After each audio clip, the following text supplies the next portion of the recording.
Hello and welcome back to Stuart Thomas Media and another episode of Stu's Reviews. Now,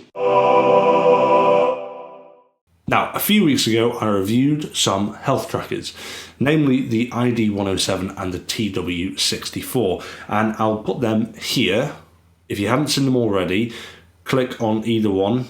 Generally the ID107 I did first, so you could check that out, but I would click on them and have a look at the individual reviews before you watch this, because this is a comparison video of the two.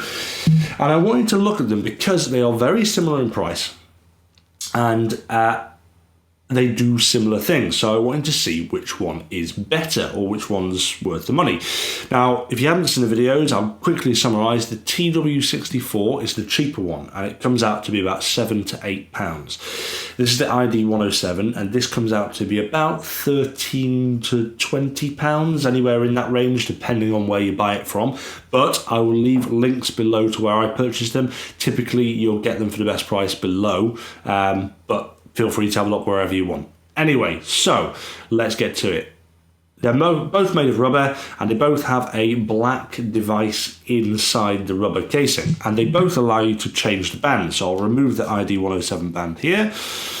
So that is all the ID107 is, and if I remove the TW64, that is all the TW64 is. So really, they're actually very, very, very similar size, very similar weight, just different style bands that join them. Now, the most important thing to do is to test out how accurate they are against each other. So the first test was an all-day test. Let's check that out. Right, I've got the bands on, and I'm going to look like an idiot for the next 12 hours. As you can see, I've got two health trackers on, but it's important because I've got to compare them. Now, let's just take a quick look at the displays so we can get a comparison of how much I've used them. Obviously, I've been wearing one overnight and walking around this morning, so that will be slightly off, but we can use that to calculate the overall figure at the end of the day.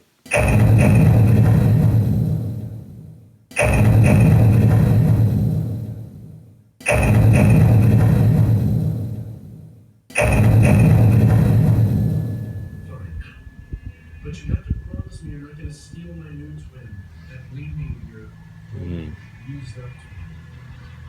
Now, the ID107 bracelet, which is on the left, thinks we did 14,527 steps and a total of 7.58 miles, whereas the TW64 on the right thinks we did 10,318 steps and only 5.43 miles. Now, we can see from that, at the end of the day, both of them were showing very different results. No idea which one's correct though, because I didn't test it with a third device. Third device always helps you work out which one's more accurate, I guess. So I did another test. I walked up the mountain for a mile and used a GPS app at the same time as both the watches and both their apps. And this is what happened.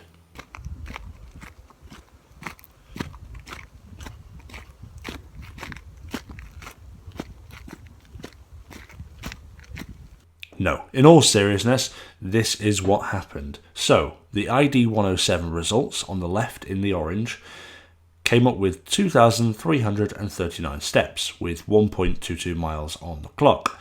In the middle, we had the TW64 in the blue that had 1,604 steps with a distance of 0.84 miles. And the SatNav, or the GPS, came up with 1 mile exactly. Now, both of them are out. However, by not much.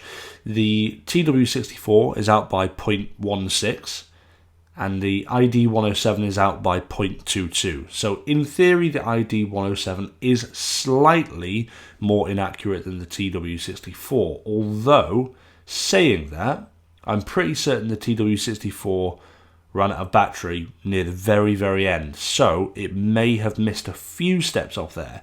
So it could be a little bit more accurate. But really, they're pretty close. And, just to give you an idea, they're never going to be 100% accurate for various different reasons. That one of those I'll explain in a second. But all in all, they're relatively close to the actual GPS record. So there you go. That is the difference in the health tracking or the tracking capabilities of the TW64 and the ID107. All in all, I think the ID107 is probably a little bit closer to being accurate. Although bear in mind, I was walking up and down a mountain, so that means my steps were quicker and shorter. Obviously, you put in your height, so it probably thinks they were longer. So naturally, it will think I've walked a little bit further with one of these than it will do on GPS. But to be honest, you'll probably have that problem with most health trackers.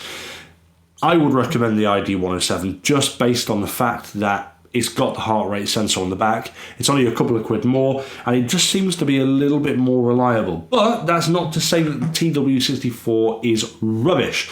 It's actually not too bad. For 7 quid, it's 7 quid. But don't spend 7 quid. Spend 13 quid and get the ID107 instead. And that's my conclusion. So, thank you very much for watching. I hope you enjoyed the video, and if you found it useful, don't forget to like and subscribe, and if you've got any questions, don't be afraid to give me a comment below. We'll see you next time.